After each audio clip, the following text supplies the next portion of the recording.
Krismasi Gaza, imani, maumivu na tumaini la amani. Mtazamaji na mfuatiliaji wa channel hii, endelea kushare, kucomment, kusubscribe katika channel hii bila kusahau kulike ili uendelee kufahamu matukio mbalimbali ya kimataifa. Wakati usitishaji tete wa mapigano ukileta pumziko Gaza, jumuiya ndogo ya Wakristo wa Palestina inajaribu kuhuisha roho ya Christmas katikati ya maumivu ya vita, uharibifu mkubwa na hofu ya mustakabali usio na uhakika. Katika ukanda wa Gaza ulioharibiwa na vita, Atala Tarazi mwenye umri wa miaka 76 anashikilia zawadi ndogo za Christmas, soksi na skafu kama ishara adimu ya shangwe ya sikukuu. Zawadi hizo zinamlinda dhidi ya baridi ya majira ya baridi ya Gaza na kumpa faraja ya kiroho. Tarazi alijiunga na Wakristo wenzake wa Kipalestina kuimba nyimbo za Christmas kwamba Kristo amezaliwa. Maneno hayo yalijaa matumaini hata kama mazingira yaliwazunguka yalikuwa yamejaa uharibifu. Krismasi mwaka huu inaadhimishwa wakati usitishaji vita dhaifu uliotoa nafuu ndogo baada ya miezi ya mashambulizi makali.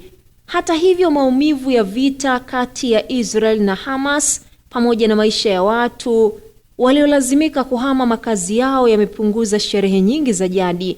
Tarazi na Wakristo wengine wachache Gaza wanajaribu kunasa angalau cheche ya roho ya Christmas licha ya hali ya sintofahamu, lakini anabainisha imani yake ya Kristo ndiyo inayomsaidia kustahimili miaka ya vita. Ameishi kwa zaidi ya miaka 2 katika eneo la Holy Family Church ambapo kikundi cha waumini na wanakwaya kimekuwa kikitembelea watu waliokimbia makazi yao msimu huu wa Christmas. Kwa wakati mwingine maumivu hayaepukiki. Kwa Shadi Abo Ward, hii itakuwa Christmas yake ya kwanza tangu kifo cha mama yake aliyeuawa Julai wakati wa shambulizi la Israel lililopiga eneo la kanisa la Kikatoliki.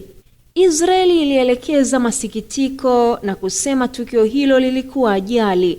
Abo Ward anasema mwanawe pia alijeruhiwa katika shambulio hilo ambalo lilimuumiza pia padri wa parokia hiyo. Licha ya kupungua kwa mashambulizi tangu usitishwaji wa vita ulipoanza Oktoba, vurugu bado hazijaisha kabisa, huku Israel na Hamas zikishutumiana kukiuka makubaliano. Vita vilianza Oktoba 7, 2023 baada ya wanamgambo wa Hamas kuvamia Israel, kuua watu takriban 1200 na kuteka nyara karibu watu 250.